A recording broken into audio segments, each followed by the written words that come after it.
அப்போ வாழ்க்கை துணையை குறிக்கக்கூடிய 7ஆம் பாவகம் எந்த விதத்திலும் பாதிக்கப்படாமல் 7ஆம் இடத்தோடு சனி, ராகு, கேது 3 கர்ம கிரகங்கள் எந்த விதத்திலும் தொடர்பில்லாமல் இருக்கும் போதும் திருமண வாழ்க்கை பாதிக்கப்படாமல் சரியான பருவத்தில் அவங்களுக்கு கிடைக்கக்கூடிய பிராப்தம் அமைகிறது.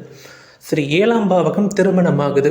அப்போ அந்த திருமணம் அமைந்ததுக்கு பிறகு குடும்பம் என்று ஒரு அமைப்பு ஏற்படக்கூடும். அப்போ அந்த குடும்ப பாவகம் என்ன சொல்லக்கூடிய அமைப்பு லக்னத்திற்கு 2ஆம் இடத்தை குறிக்கக்கூடியது. அப்போ அந்த 2ஆம் இடம் குடும்ப பாவகம், அந்த பாவகத்தில் அதே மாதிரியான கர்ம கிரகங்கள் சனி, ராகு, கேது எந்த விதத்திலும் தொடர்பில்லாமல் இருக்க வேண்டும். அப்படி அமையும் போதும் சரியான பருவத்தில் அந்த குடும்ப அமைப்பு என்பது அவங்களுக்கு சுலபமாக கிடைக்கிறது. சரி, அடுத்த விஷயம் என்பது குடும்ப பாவகத்திற்கு அடுத்த அமைப்பு என்பது புத்திரம், 5ஆம் இடம் புத்திரஸ்தானம்.